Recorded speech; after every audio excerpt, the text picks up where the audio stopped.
Ladies and gentlemen, welcome to the Sofi Weekly. For the second show in a row today, it is not me who's late, okay? This time I said I'm starting it anyways. Tevis will be here very shortly, though. He's just resetting his computer. He's pulling a Tanner.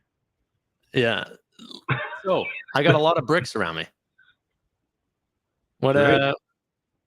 Roy, check your mic, by the way. I think it's coming out of somewhere else. It doesn't sound very clear. Can you hear me now? It's very robotic, almost. We can hear you, but it sounds like it's not your normal mic or something. Yeah. There you go. How you doing, Chris? I'm good. Thanks for joining us on the Sofi Weekly today, on a week that really was not too spectacular. Not for the stock. Yeah, not much news, I guess. Am I good now? Yeah, you're great. Yeah, that sounds better. I'm supposed to be bottom right, and then Chris is top left. Like that? Top left. Everybody has bricks tonight. That's great. My bad. Mine are real, though. This is how we bootleg Tanner again for revolting. Everybody has bricks. Yeah. Steve. Yeah, and Steve. So, ladies and gentlemen, this week was a very emotional roller coaster in a way for SoFi stockholders. We saw the largest stock drop this week. If I'm not mistaken, that was on Monday? Tuesday, over 15. It started to sell off on Monday for what was apparently no reason. And then Tuesday, it really dropped off. Yeah, and so we're going to talk about a little bit of that. I brought Chris on to help with some of the particulars. Now, he is also going to state none of us are, investment bankers or fully understand what we're talking about. We're really on the shoulders of giants that have helped us through understanding what has gone on this week. Chris, actually, maybe I can bring up your tweet, showed off probably the three main people who really helped us out. So if you guys want to give them the follow on X, let me bring up that tweet really quick. But Chris, although being a chemical engineer, is a very fast learner, picked this up very quickly, and an absolute wealth of knowledge that had to be on this show today as we go through one of the more complex deals that I've seen while being a SoFi shareholder. So, Chris. Yeah, it's definitely the most complex deal. I think I don't think I've ever invested in a company and remember a deal. Well, I guess I've invested in a lot of companies and I've never followed them quite as much as I do SoFi, right? But there's lots of true. there's lots going on here. I don't know even where. I guess we'll start with the high level. What happened, and try to do facts-based stuff, and then we'll kind of move into more kind of analysis and thoughts. So on Tuesday, SoFi released a press release in an 8K that said that they were kind of doing two. They called them separate transactions. So the first transaction was they were offering, at the time, it said $750 million in senior convertible notes. And then the second transaction was that they were retiring $600 million of a previous senior convertible note deal. So we'll handle these kind of one at a time. Chime in if I get something wrong or if I miss something. But the idea is, so we'll start with the $750 million of convertible notes, which turned out to end up being $862.5 million because they ended up being oversubscribed. But right. The idea behind a senior convertible note is it's a way that you can fund your company. So you take out debt. So you go to the markets and you say, hey, we want to take out a $750 million loan. And they say, okay, here's the loan, here's the $750 million, and they're convertible notes because that $750 million in debt can be converted into SoFi stock at some time in the future. And we'll kind of discuss the details probably as we go through here. Yeah. But the idea is that you could, so it's debt now, and it's got an interest rate, and the interest rate is 1.25%, which is super duper low in the current market, right? And For good reason. but then those, yeah, for good reason. So at some point in the future, they can convert that $750 million into $750 million worth of shares. And so that's what the convertible note is in a nutshell. And then at the same time, they had this old debt that was going to come due in 2026, and they issued $61 million approximately. We actually don't know the final number yet. It's still undetermined, but approximately 61 million shares they have to issue in order to pay off $600 million in their previous convertible notes. So it's these two transactions that are, I think, probably related, even though they are separate transactions. So Now, I guess we can start from there. Yeah. So the first one is, in my opinion, not too hard to understand, or at least for me to understand, is the fact that they went in to potentially all the way till 2029 to get really cheap debt, 1.25%, at least until they turn that into shares. But for now, 1.25%. And they are replacing a lot of their really high interest debt, like, the preferred shares that they were paying out 12.5%. Can you remind me, Chris, what is the amount that it's going to be rising to? Because I've heard a bunch of different numbers. 17.5. I have it up. I have it. So it's not, if you look at the 10K, it's not 17.5. So the 17.5 number has been floated from a couple of different sources. If you pull up the actual 10K, what it says is that it says, so I guess they have $325 million worth of preferred shares. And those preferred shares get a special dividend that, since for the last 5 years, has been 12.5%. So if you convert that, you take 325 million and you multiply it by 12.5%, it ends up being just over $40 million. So just over $40 million a year, they're paying in a dividend to these shareholders. In May, that number comes down to, or that number gets updated, and it gets updated. If the 10K is right, what it says is that it's the term SOFR rate, which I didn't even know what that was before I invested in SoFi. But basically what it is it's just it's a benchmark rate. So it's some benchmark rate, and then you add, it's like 9.95% onto that. And that benchmark rate today is like 5.3%. So if the terms in the 10K are accurate, what it means is that starting in May, or at the end of May, that 12.5% would increase to like 15.5%. And so that bill that would come due would increase by another $10 million every single year. And so what they're doing with these convertible notes is they're paying them off. So they're paying off those shares. So they're taking $325 million of that convertible note that they're borrowing, and they're using it to pay off this higher interest debt. So basically they're saving, call it $50 million a year in interest, and exchanging it for paying something on the order of $10 million a year. So they're going to be saving $40 million a year in interest payments. Here's my question, I guess, for the panel. Was this $40 million a year in their guidance, or is this something that we have to now add on top of it as a because so the full year guidance for 2024 was between 95 and 105 that they provided at the beginning of the year. They're going to raise that guidance multiple times throughout this year, most likely, just given their previous history of having raised it. But 95 million to 105 million in net income. Now, SoFi, by paying off this $325 million high interest loan, they are saving 40 million. Is it actually going to be 40 million? It's 40 million minus the 1.25 prorated per year. So maybe a little bit less. It'll end up being about 40 million, because it's going to be escalating to 15.5 or whatever million, or 15.5% later. So regardless, that's only for the preferred shares. They're also lowering other debts as well, which we don't know the exact numbers on that, but I would guess. So if you take a look at their stuff, and if they're actually going to use it to pay down other debt, I would think that they would actually use it to pay down their revolver. So they've got a revolving credit facility that's also on some variable rate, and I think it's like 7 or 8% right now. So like that Gotcha. would probably be what I would guess, but I don't know, right? Like that's purely speculation. Yeah, I don't think that this would be in the guidance at all. The guidance was soft, but in a typical SoFi way. It just a lot of conservative assumptions, not, very much slowed growth rate. And I know on the lending side it makes sense, but with the other sides, it just doesn't. So I don't think it's in the guidance at all.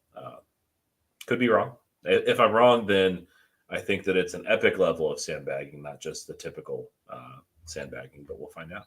Well, if it's not in the guidance, then like these guys can print 150 million in net income, like for this year. I mean, 100 was the top range. If they're going to add another 40 million onto that, let's just assume, to be super conservative, that 10 million is their sandbag quota. Like 150 plus, I feel like is so achievable if it's not in the guidance. But So, yeah. I'm going back and forth on this because I'm hearing some people, I guess I could say Brad Freeman, who said that this potentially was in the guide because they said that they expect, or it includes expected capital market transactions, like this one, for example. So I don't know if this does fall under the guide, but yet whenever they did make the guide, there's no way that this specific deal would have been set in stone. I mean, it just finished up, right? So who knows? But maybe potentially they knew one way or another that they were going to be restructuring their debt, and maybe they knew approximately where, they were going to be able to get a good rate. But who knows? One other thing that may make it, I go both ways. I can see how they wouldn't guide on something that's not finalized because it's not finalized, right? Like, and you don't want to put that into your guidance. But on the other hand, That's and what guidance actually, is.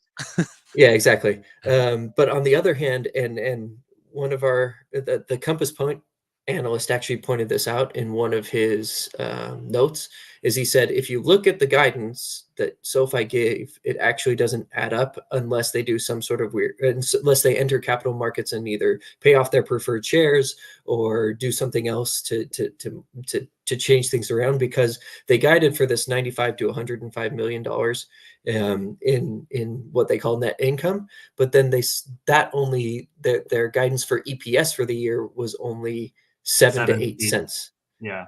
And so if you assumed that if you assumed and the way that SoFi does their numbers, the 95 to 105 million would not include that $40 million plus of dividend.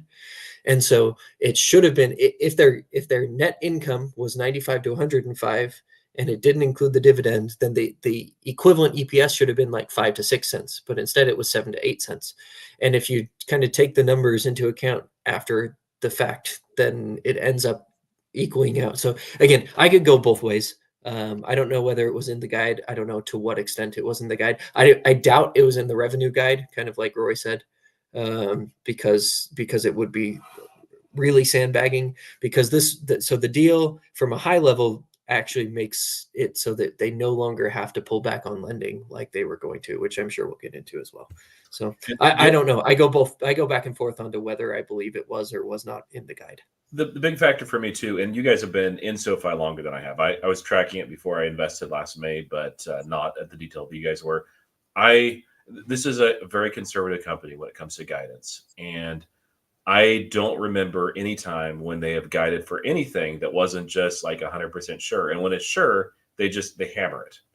So the Q4 profitability, they again and again went back to that. But as far as everything else, like it was just a positive surprise. Wow, another triple beat. Surprise, surprise. Well, it's hard to say that they're guiding for like something that's guaranteed. I mean, they said something like 2.3 million members this year. Like how can they guarantee that?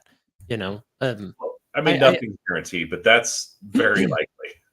No, it's very likely. I completely agree. But I just think in the idea of an outlook or guidance is based on assumptions, right? Yeah, like you're talking about a company who has in their baked in assumptions the fact that we're going to be like in a heavy recession by the end of the year. Like it could very well not be in the guidance given how conservative they are. like even if there was a slight chance of this thing not closing, or if the numbers being materially different from what they thought they were, like they could have had foresight on the deal, but not the specifics of the deal. And even that alone, just with their conservative nature, could have led to this not being accounted for because they don't know all the details. Sure. Yeah. And due to where we're falling in the quarter, I'm guessing as far as the actual quarter one results, we won't really know. But the quarter two guide, I would think that they would guide either, they'd revise it dramatically if this wasn't in the guidance, or if not, then we already know that it's baked in. Is that what you guys are thinking? Say that one more time. So where we're falling, this is in March 8th, and this isn't, finalized yet. So whenever it's finalized, that'll likely be quarter two or by quarter two. So we're not going to see it in the actual numbers that are produced for quarter one. It is, but it is finalized as of today. finalized. They released an 8K. It's like 48-hour 38 pages. Okay, awesome. So we're not going to see much of it as far as in terms of revenue in quarter one, but as a guide for the next quarter, and they revise that upwards, I think that we'll be able to tell based on how they revise a quarter two whether or not this was actually baked in. Is that what you guys would assume? Yeah, I mean, especially with what I think the big change in any potential,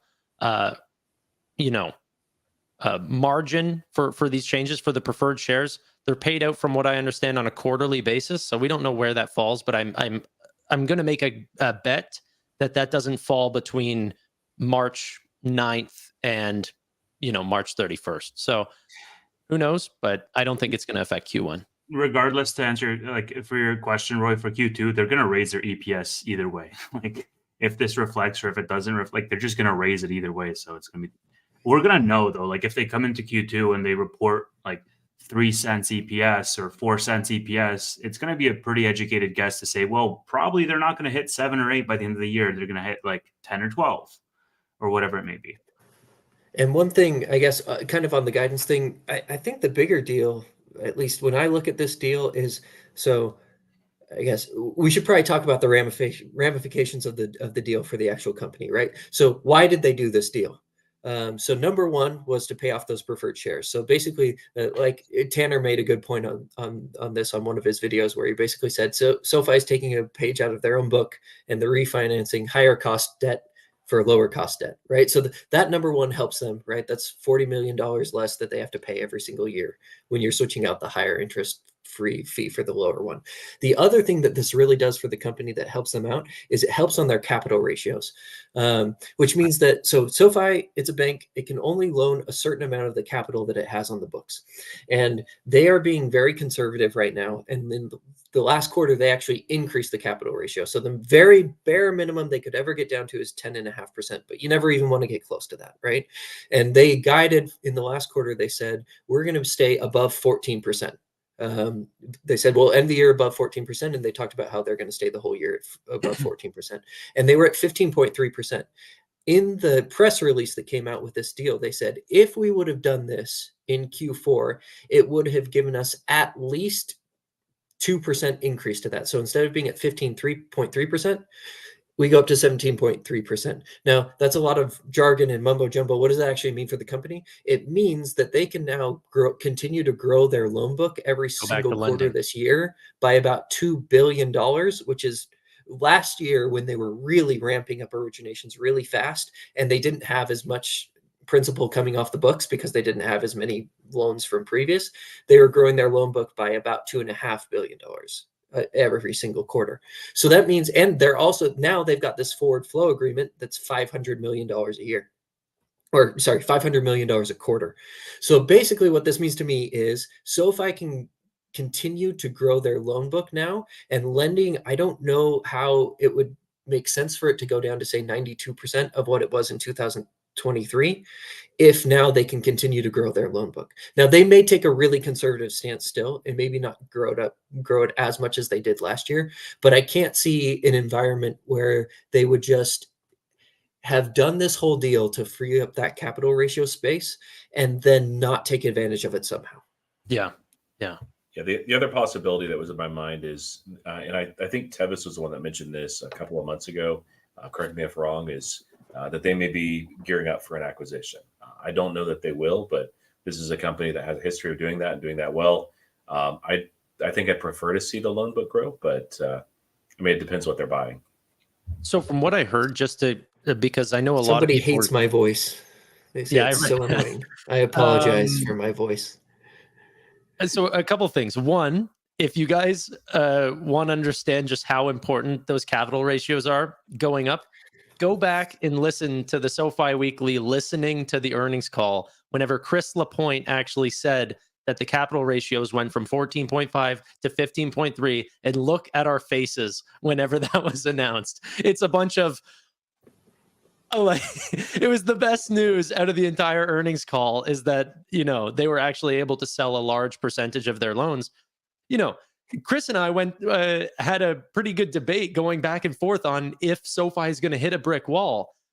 The ramifications of an extra 2% is massive whenever we were talking about just being roughly 4% away from, you know, regulators coming in to put a full stop to the party. So yeah, it's definitely important. I think another thing that's important for people whenever they first saw this come in, this convertible note, versus what people need to understand, is that it's not like SoFi needed to raise capital. They were doing perfectly fine. They probably would have been perfectly fine even with those high interest rates. It just is not as sexy as potentially it is now. Well, so hold on, like pause right there, because I think that's one of the things that I wanted to chat about, because that folds into the conversation of why now. I understand why now with regards to the 5-year term that can be redeemed in May, like to offset that 12.5% interest. What I don't understand, and I just don't get it, is the second part of this deal, where they issued 61.7 million shares to retire $600 million of debt. Yeah, but you're skipping way ahead. That's they issued it together in one press release, right? Yeah, but I don't know how that went into what I was saying, but yes, there was a much more complicated version. I'm actually getting fatigue because I feel like the opinions of people are changing constantly. It's like health fatigue, where they tell you like, you know, yolk is healthy, no, yolk is not healthy. Like going back and forth. Is it dilutive or not? I mean, that's the real answer. Or question, sorry.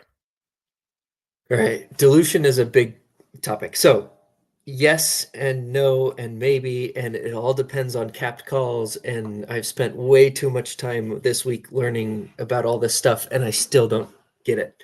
At least not completely.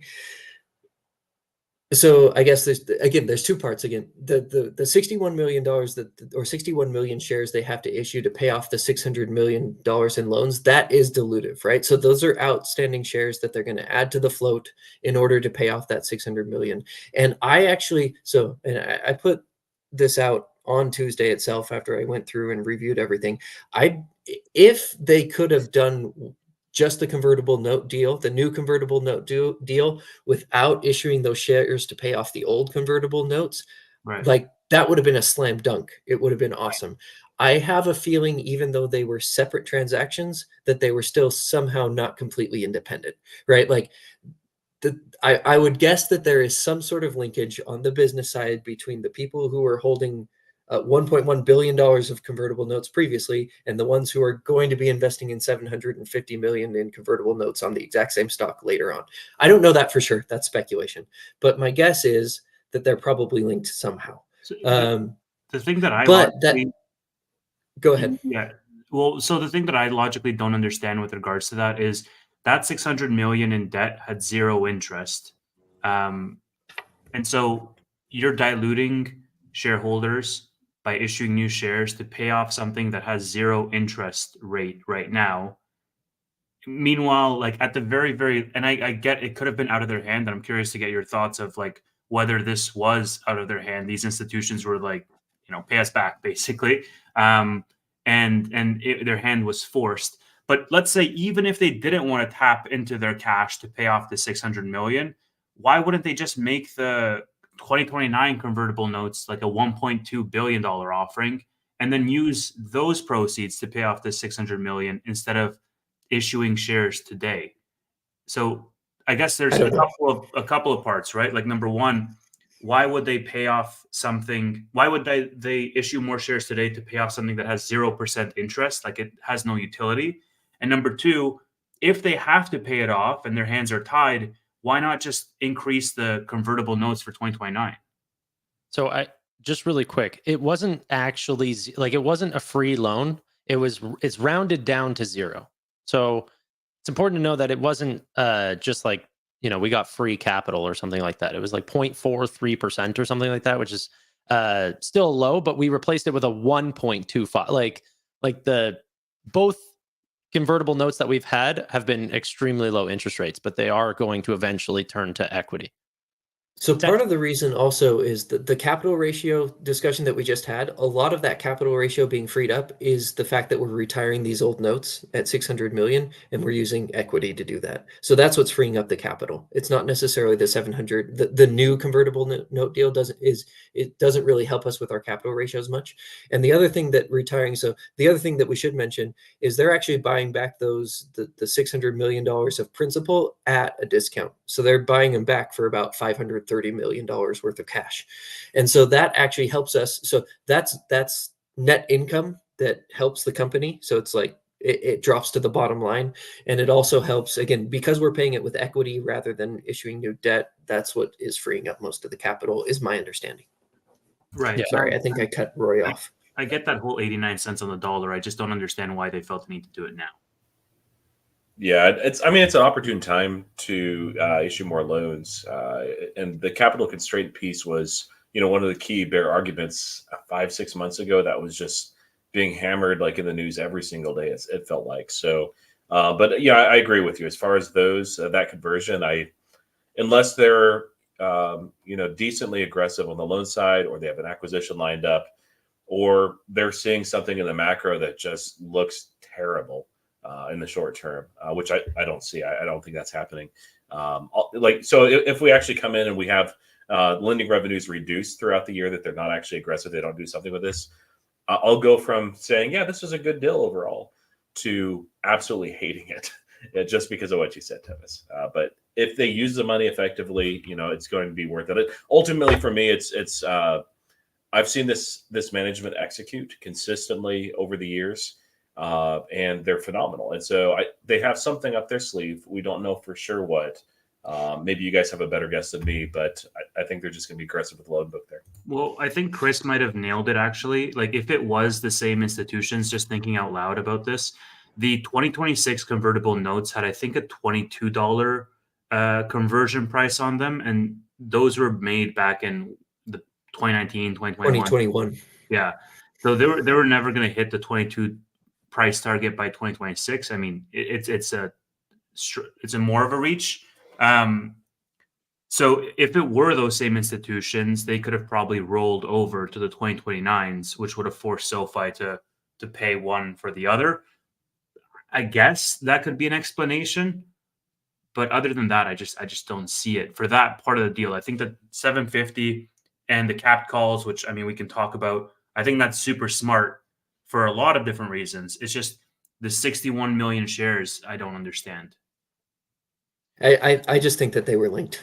Like, I think at the end of the day, they wanted to pay off the preferred shares. They wanted to refinance some of their old debt. And when they were going through, like, you can't get something for nothing, right? Like, there's always another person on the other side. So it's not just SoFi who's negotiating. It's also the people who own these this debt that's underwater for 2026. And they want to be able to recoup some of their losses and other costs, right? They've also been holding these notes since 2021.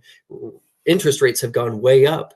The price of this debt has gone down, right? SoFi was able to buy it back for 89 cents on the dollar. And not only that, they are losing, it's $1.1 billion worth of debt that they issued, or capital that they issued, and they're getting 0.43% interest. They could have that in treasuries and be getting 5.5% interest, right? And so, like, there's two sides to this deal. So this is my personal opinion. Again, in none of the public filings does it say these two are two sides of the same coin.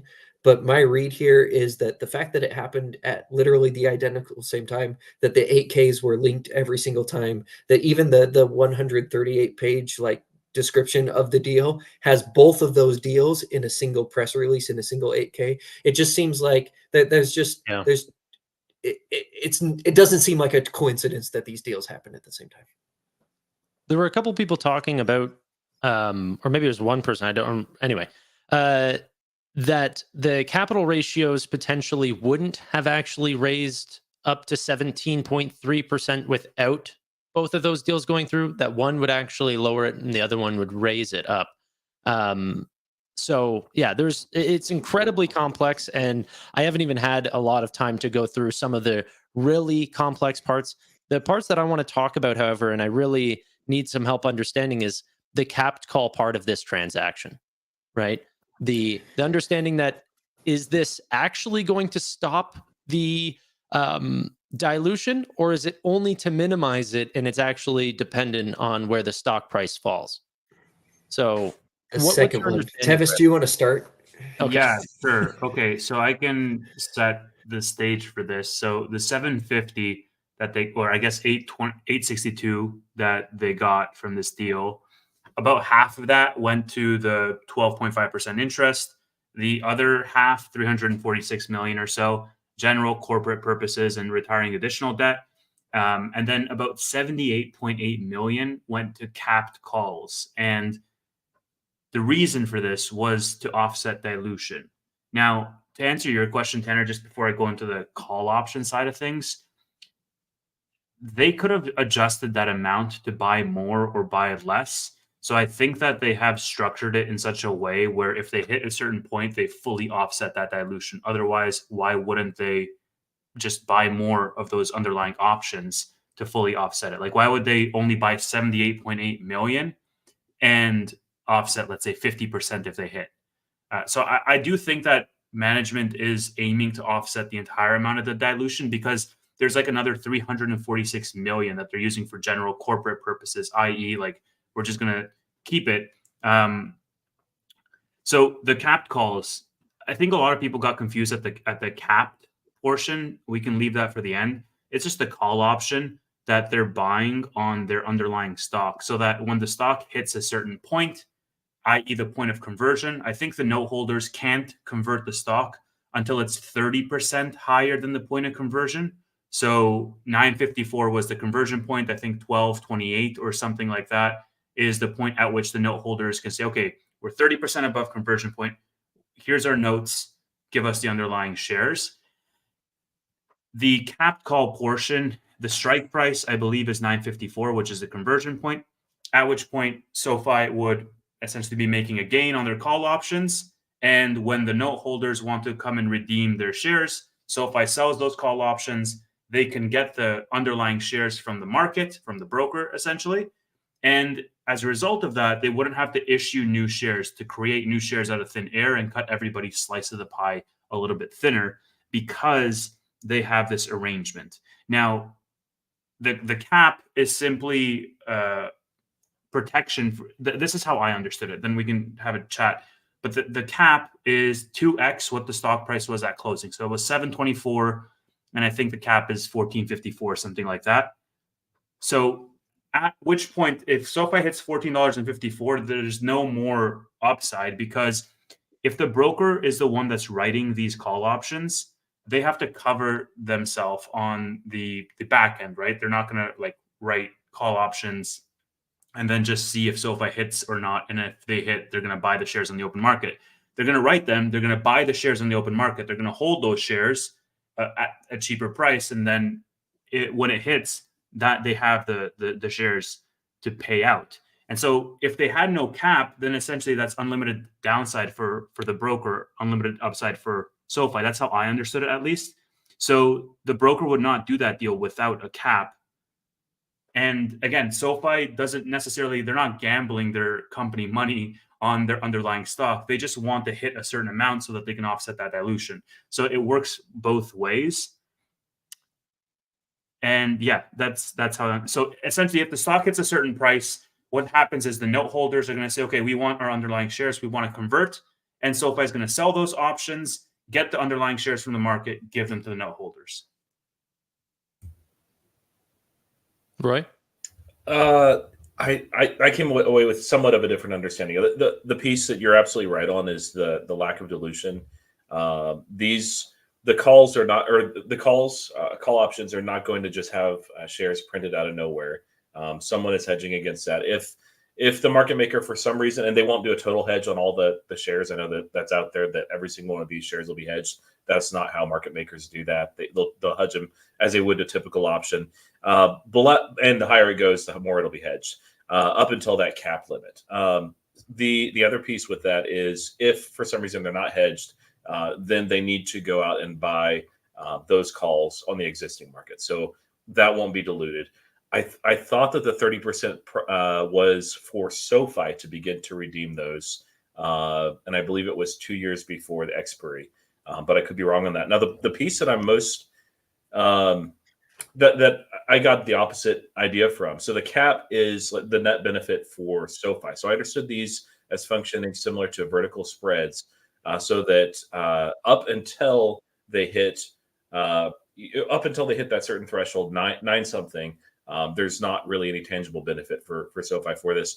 But the max benefit that they actually have is the 14, whatever was double 1445. Yeah, thank you very much. What the double the price, and we can talk about that price action. I think there was something a little bit sneaky and nefarious going on with that. But so basically, if SoFi is at $25 a share at that point when they're looking to redeem these, SoFi, it's kind of like insurance, that they have these call options that they have, which will cover them up to that certain price, and then SoFi will have to pay the difference. They're exposed afterwards. Pardon? They're exposed in terms of dilution, if I'm correct. After If it goes 14. above that, or they can so, cash. But either way, and in today's filing, it actually said that they bought a number of cap calls that was the same number as the number of shares that they have to deliver. So that was actually in today's call, and they also disclosed that the strike price of the calls is $9.54, which is the bottom price at which the shares can be converted into, or sorry, the debt can be converted into shares, and then the cap, which is the top, is for that 1445 that we've been talking about. So basically, between the share price, between where it is right now, we'll call it 70, whatever it was that it closed out today, between there and 945, if SoFi stays until 2029 under that $9.45, right, they're unable to convert they wouldn't want to convert them because they'd rather have their debt back rather than have shares, and they're unable to convert them. And so something similar to what just happened now might happen again in 3 or 4 years when they have to they're getting close to this point, Right. and they have to refinance, and they have to somehow come up with $750 million of equity, or of money to pay back to the debt holders, right? That's what ended up happening. So we wouldn't be having this conversation about the $61 million that are being diluted to pay back the old shares if the stock today was sitting at $40 a share, because they would have converted long ago, they would have had their shares, they would have gotten their return, and they would have been happy with that deal.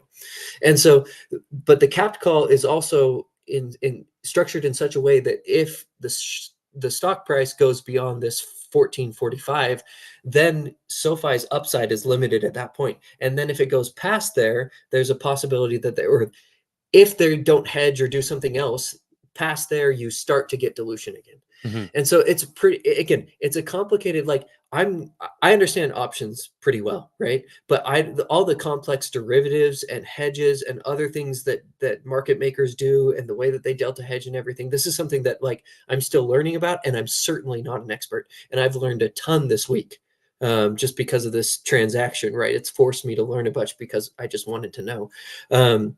And because SoFi is my biggest holding, and so I want to understand what's going on, so I understand what happens fundamentally to the company and what happens. So the idea is, up until 1445, we're covered from a pretty decent amount of the dilution, as long as we're above, if we're in the range between, call it $12 and $14. And I guess the other thing that came out in the filing today is that the convertible note holders can choose to convert anytime that the stock is above 130% of 954. So that 1228, right? So basically, if the stock gets to 1230 and it's there for 30 days, they can convert anytime they want to after that. In which case, but SoFi, in that case, would have all these capped calls. They Mm-hmm. would immediately be able to exercise them, deliver the shares, say, here you go. And there's very little to no dilution for us.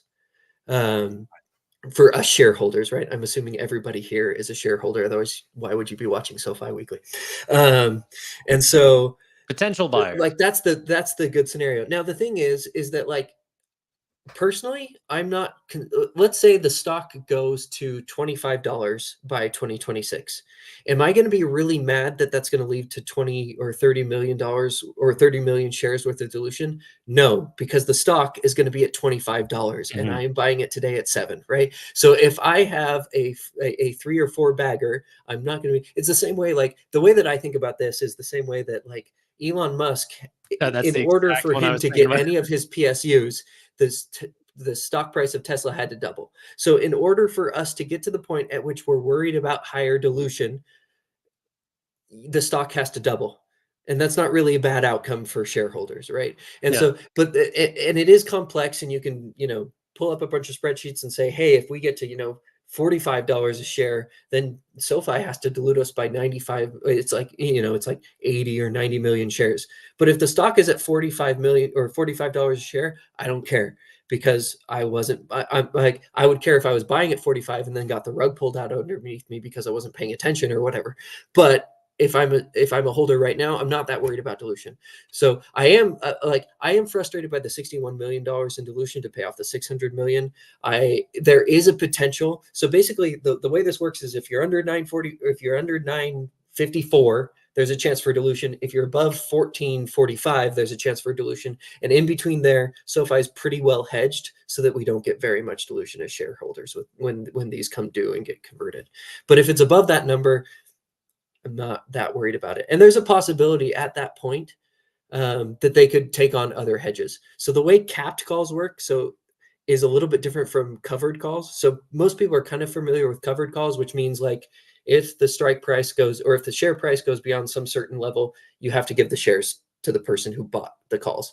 A capped call is very similar in nature in the way that it's structured, but the difference between a covered call and a capped call is a capped call automatically executes at the price. So if the price gets to 1445, it's 54 and 45, and I keep getting them mixed up. I can't It's remember. 1454 is what I think it is. Okay. Yeah. Anyway, 14, whatever it is, we'll call it 1450. We'll split the difference. Yeah. Right. If it gets to that price, they will automatically execute the shares, and then also the shares will be called away, basically, and so they'll get the money from the underlying. But then I don't know if at that point, like if they want to cover for dilution, they might be able to enter into other capped calls. They might be able to, SoFi might be able to take some other derivative position in order to cover for future. I don't know those details, right? That's all speculation at this point. But big picture, again, we're in the trees. If you want to take a look, if you want to look at the forest is any price up and between, call it $10 and $14, there's very little dilution for shareholders. Anything above $14.50, there will be some dilution, but that's okay with me because that means the stock will have appreciated by a pretty decent amount. That's my take anyway. So going back to the reason for this, I had a thought. This kind of puts the pain point out to a further date. Do you think it entered into consideration the PSUs that Noto, LaPointe, and White are getting in 2026? Yes. I mean, I'm sure they're thinking, I'm sure management's thinking about it. They're very aware of what those shares mean to them, right? And if they do, like if shares do go up to 25, it would mean a decent amount of dilution from these convertible notes. But again, I'm fine with that because it means the stock's tripled. Is there any reason why these note holders wouldn't convert at the earliest time versus waiting till $25? I mean, I guess the incentives are there. I guess if I was a note holder, right? I don't see. I don't know what the incentives are, right? Like I'm trying to think from their perspective. Would I want to convert at the 1.25%? Yeah, right. You're not really holding for the interest. You could convert right then as soon as it happens, and they have the option according to the contract to convert whenever they want to. But like, it's kind of like a call option, right? It's basically a call option for them. These notes is they're a long dated 2029 call option that they can execute at 9:54, right? Like, if I could pay for, if I could enter into this transaction, I would love to. And so it's the same way where if you have a call that's long dated and it goes in the money by a pretty decent amount, and you're convinced that it might go further, right? You might want to wait to convert. Well, And so there is, go ahead. So the note hold there is the if you in the terms, like, SoFi can redeem at any time until March 2027 when it crosses 1228, but the note holders can only convert on certain circumstances until September 15th, 2028. And so essentially, let's say the note holders can only convert once a quarter or twice a year or whatever. So if I can just buy back all of those notes if they have the cash on hand, if the stock is trading at 13 or 14. So note holders would be incentivized to essentially convert at their earliest convenience, because there's always a chance that Sofi can just buy back the notes. That's a really good point. And so that is in the contract that by 2027, so basically 3 years from now, SoFi has the opportunity to pay these off with cash for the principal plus interest, is how the contract is written. My understanding of that is it's just for the 750 million. And so it seems like it's a little bit of a poison pill that they've inserted into the contract, where if the stock is trading at $13, $14 and you're getting up to that point, that, it's 2027, they would want to convert at that point, because they'd rather have shares that are worth, or shares that they're buying or that are being delivered at a price of $9.54, but are worth $14 on the open market, rather than having the chance that SoFi will pay them back with cash instead. And I mean, these are pretty long dated debts, right? So SoFi right now, essentially, what made this stock move so much, at least in my opinion, is that the loan that they took out comparatively to just the overall size of the company is pretty large. I think it's like roughly, compared to the market cap at the time, was like 8-9% overall, especially now that they took the $112 million extra, oversubscribed it. But by 2027, 28, 29, whenever this starts to finalize, hopefully, if all goes well, dealing with these debts will be a much less of a problem, because it'll make up for such a smaller percentage of the company if they continue to compound at the rates that we're hoping. Yeah. I guess one question that I had, because I think this was something that was more discussion was had around this, is where those shares are going to come from. So I've heard multiple different answers on this. Mm-hmm. And the one that I sort of subscribed to was that the brokers have to purchase the shares in blocks over the next, say, couple of months to get an average price, and so that they would take them off the market. They would essentially be part of the float, but non-tradable, held by the broker up until that point where that cap is hit, at which point they could have them there for SoFi to exercise the options. Or the other option is that the broker does nothing, and if and when that price is hit, at that point, the broker goes and buys the shares on the market. So I guess that's the part where I'm not sure, because the implication of that is this entire liquidity that's being sucked out of the total float, which could really spell trouble for shorts. So this is the Uncle Bruce theory, we'll call it. Well, it's not really a theory, right? So Uncle Bruce, who's another YouTuber, has had several videos this week. And if you want to get really excited about the convertible note offering, go listen to his videos. He has a lot more experience on Wall Street than any of us sitting on this podcast. So I think he probably knows what he's talking about. I've heard several. I'm going to give a little quick shout out, though, just to these three guys as well, who have also been extremely helpful during this. So yeah, thanks for great data-driven investing. This is Chris that literally is here. Go follow him. But yeah, and these three guys. Go follow those other three guys, because they're very, very intelligent, and they've helped me understand this way better than I did a week ago. But I guess I've heard two theories, and I don't know which one's correct, because again, this is out of my realm of expertise. But there's the Uncle Bruce theory. I'll call them theories. I don't UBT. yeah, the UBT is that the people who sell these these capped calls to SoFi, they are obligated to deliver these shares in the event that the stock gets above that price, and so they are going to be gobbling up these shares in the open market, so that then they can give them to SoFi when SoFi is when the capped call gets exercised. And so what he says is that they will, they'll be buying, call it 80, 90 million shares on the open market over the next several months in order to cover their position. And that's possible. The other thing that I've heard is that it's possible also that these people who are doing these capped call transactions, all that they want, they're just going to be market makers, which means that they're providing liquidity for the capped calls, but they're not taking a bet one way or the other, whether SoFi stock goes up or down, or whether the company performs. And if that's the case, then they would delta hedge, which basically means that the calls that are being bought have some sort of delta. We'll call it 0.3. And so what that means for people who aren't as familiar with options is if the stock price of SoFi goes up by $1, the price of the call goes up by 30 cents. So that's what 0.3 means. It means you multiply the movement of the underlying stock by the delta, and that's how much the price of the option changes.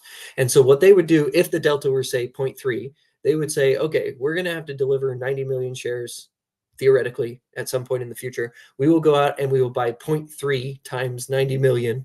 So call it, 30 million shares in order to cover ourselves. And then as the stock price goes up, they would purchase more shares because the delta goes up as the stock price goes up. Or if the stock price goes down, they would be selling shares on the open market, and they'd just be acting as a market maker in that case. But that means if the stock price goes up, that means that they also have, there would be buying pressure from them because they would have to get more shares in order to cover their position. So I don't know, again, I don't know enough to know which is true or not, but in either case, there's going to be some buying pressure in the near term. Exactly. Is my understanding. Yeah, I think it is the delta hedging, but I mean, I'm a novice here. I don't know for sure. But one key point with the delta, if people aren't familiar with options, it doesn't hit like 100% delta ever. And you have to be very deep in the money. So the price has to be well above that cap limit. So let's say 20, $22, something like that, before you're even at like a 0.95. So it takes a while. If it is delta hedging, they're not taking the full amount of shares that could possibly be exercised or called away. Anything else on that part of this transaction? Well, since we mentioned like squeeze, I don't think this is necessary for a squeeze. And I think the UBT is, at least the idea was in part that it was done for a squeeze. I don't think so. Uncle Bruce is used to GameStop, and yes, he's been around a lot longer than us, but Ryan Cohen's the CEO of that company. If Ryan Cohen switched places with Anthony Noto, I would believe it. I'd be like, yeah, that's a Ryan Cohen thing completely. I don't think Noto and team would do it for that reason. I do see credibility in them doing that so that they are able to, in part, to hit those performance goals, PSUs for 2026. I'm not invested for a squeeze. A squeeze might never happen. I wouldn't encourage people to invest banking on a squeeze. That can be very dangerous. You can be burned. Just re-roll the clock or watch Dumb Money, if you need to, as a reminder and refresher of like you can win big, you can lose big. But I'll also say that I'm not selling many covered calls just because there is that potential with this high short interest.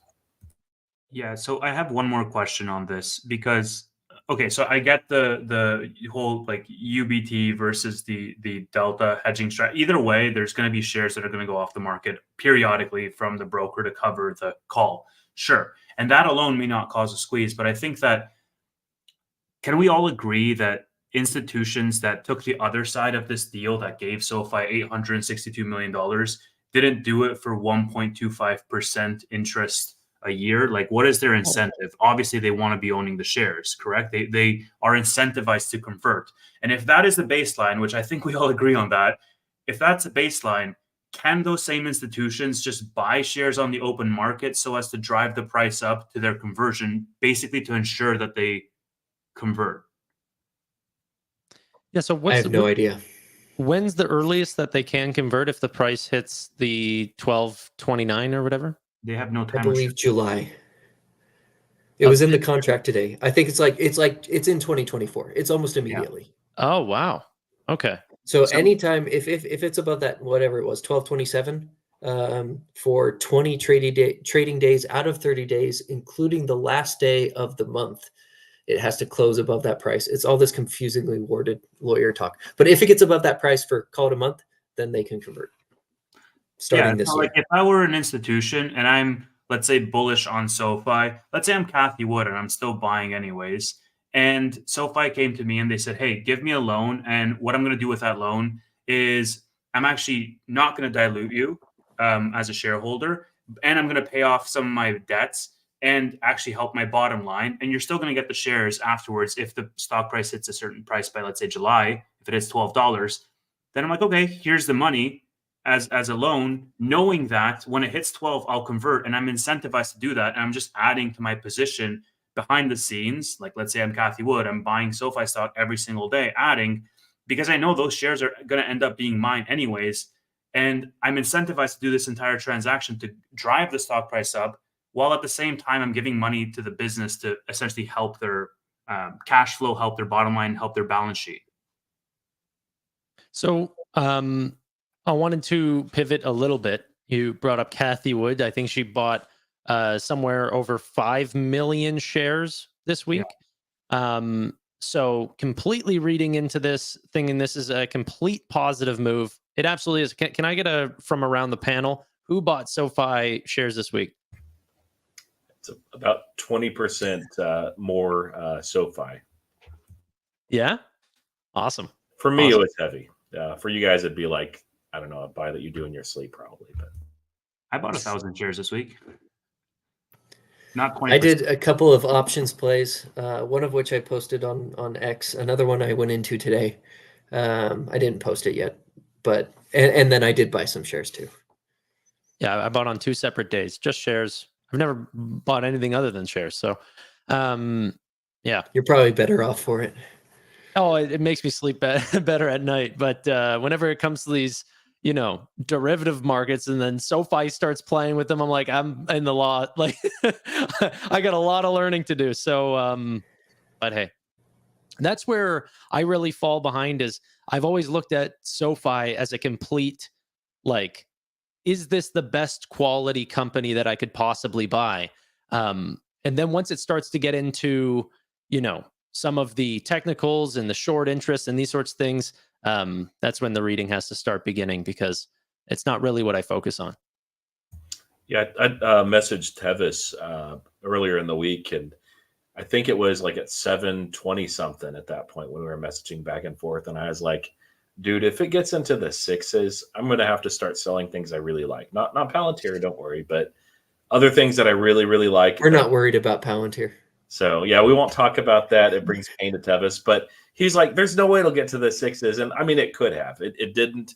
It's tough to push it down as much. And I think that it went down as much as it did on that initial day, just because the lower the price went, the better it is for these people that are offering this money for SoFi up here, that are part of this senior convertible note thing.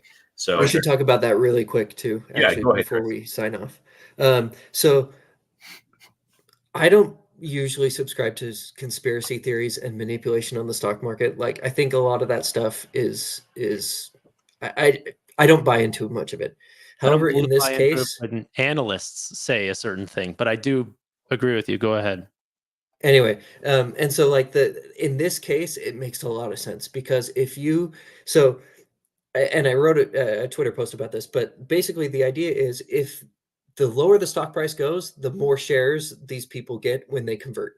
And so if you would have taken this exact same transaction and you would have priced the shares based on the closing price last Friday, which was $8.99, they would have gotten 24% less shares than since it closed at 8 or 7.27 or whatever it was on Tuesday. And so they're getting way more shares, first of all. So that's the first incentive, is number one, they get more shares of SoFi, because now their $750 million are being divided by, by 9, whatever it was, 945, instead of being divided by like 1170 or something.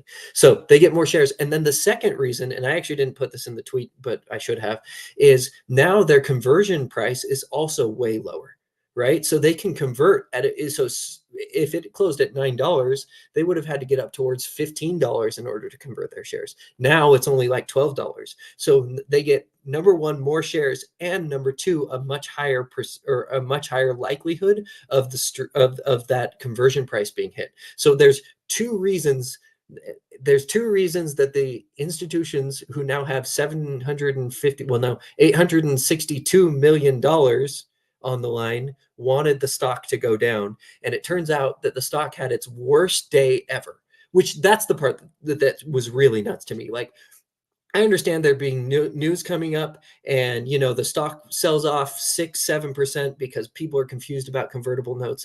But like, I've been in this stock since it was IPOE. My first buy was like January or February of 2021, right? So I've been invested in this through the whole way. We had Upstart miss and drop 50% in a day, and SoFi stock was dropping with it. We had all this inflation news, 4 straight 75 basis point hikes. We had all this negative news. Never in all of those negative news Guidance did we drop revised down. 15%. Yeah, the guidance and the student loan moratorium being extended over and over and over, and or SoFi having to drop their guidance because the student loan moratorium got extended. Like, you can count all these things that like fundamentally were really bad for the stock. And then you look at this news, which again, honestly, like, there's some bad parts, there's some dilution. We don't want to sugarcoat that. We tried to cover it, I think, pretty neutrally during this podcast, right? But there's also a lot of positive things that resulted from this news. So my personal opinion is that it's neutral at worst and probably slightly positive what happened this week. But then the stock dropped 15.3%, which is worse than any day in the entire history of the stock. That doesn't make sense to me. Do you think? No, I got to be a bear. Tanner's a bear at least once a show.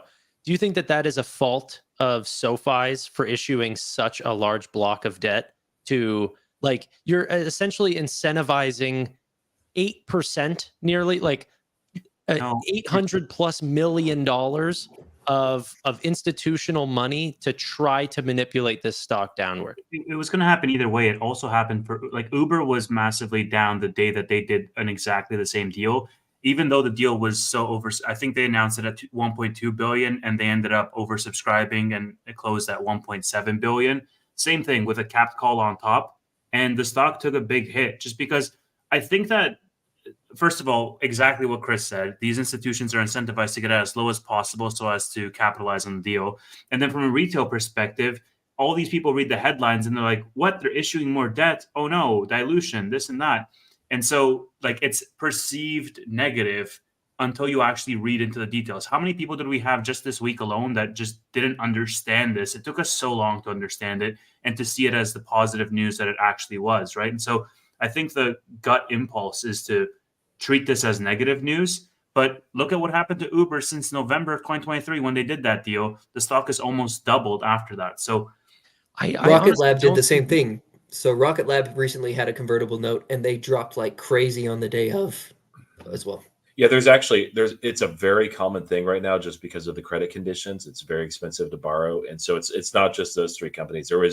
I don't remember the other names, but there was a whole long list of very, very recent senior convertible notes. Same sort of deal with the covered cap. I said it wrong, but yeah. Call.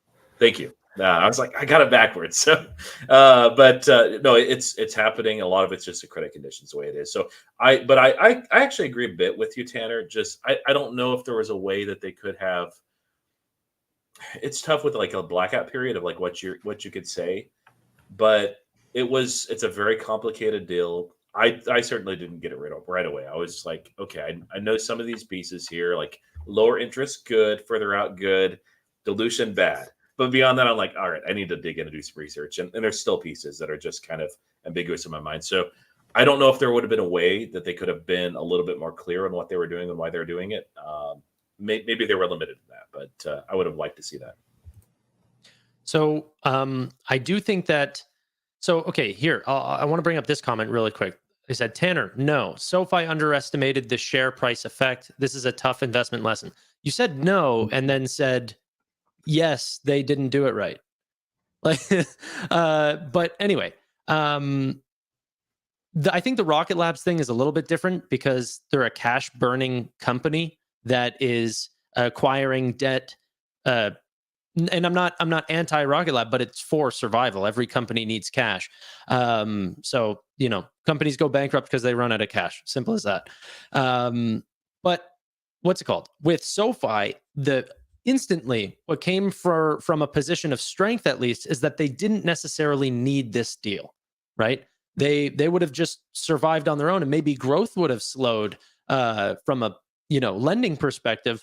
And then they used this as a potential way to continue to accelerate and lower expenses in certain areas. And so I do think it's more along the side of the Uber transaction versus Rocket Lab. But yeah, I'm positive on it. I just think that it was a large deal considering the size of the overall company. But this is something that Noto has done consistently. Like, even look at whenever they signed the SoFi Stadium deal. It was unheard of at the time for how small their company was back in like 2019 or whatever it was. So, he's a man that places big bets, and this is another one, and I'm absolutely loving it. But yeah, regardless, I feel like cap call cap call raises of this nature are going to become more prevalent at the moment that more companies start to do it, because I think it just makes sense, right? If you are operating from an assumption that these institutions want to be in the company anyways, then it incentivizes them to do so in a relatively risk-free way. They still have to get paid the money back if the stock doesn't hit that price, and they're incentivized to get the stock to that price, while at the same time funding the company, capitalizing the company to increase their operating leverage and better their balance sheet. Like, SoFi paid off debt with this, and they essentially made their EPS like almost double overnight with this money that these institutions were going to get in anyways. And so it's like a win-win from both perspectives once those note holders convert. So I think it's going to become more of a more popular way that companies raise money. I want to talk to you guys about a short-term trade that could possibly go off the back of this, but we're already past an hour, at an hour and 7 minutes. So why don't we pop over to the after hours show? And if anyone wants to follow us there, obviously there's already a bunch of members here, but you guys can just hit the join button down below, or it's in the description that you can join the members, right? So real quick, you guys should subscribe to Stock Market Nerd. His name is Brad Freeman, but he goes by Stock Market Nerd. He's going to be having an article that's coming out tomorrow where he breaks this down really, really well. He gave us a sneak peek of it, and like, you'll be able to. It's one thing to listen to us talk about it. It's much easier to be able to read it and reread the parts that are confusing or that you don't quite get. So go to his website, stockmarketnerd.com, right? And you can just. He will have this out in his weekly. So he does a weekly newsletter. I would say follow him anyway. Like, he's one of the best there is, in my opinion. Like, he gives really, really great analysis and news and everything else. But especially tomorrow's, if you're confused about this convertible note thing, make sure you go there tomorrow. He's going to post it, and it'll be well worth your time reading it. Yeah, absolutely agreed on that. Freeman is amazing. He just understands things quickly at a deep level. Real quick, there is in Tevis's channel, Uncle Bruce left a comment there. So don't know if you saw that, Tevis, but wanted to note that, and thank you for stopping by and for your video early in this week. That was helpful to understand a lot of these things, which are frankly above where I was at the time and still am, honestly. So appreciate that. Brad's great. Guys, join, but we're going to head over to the after hours show right now. Thank you so much. Bye for now. Thank you.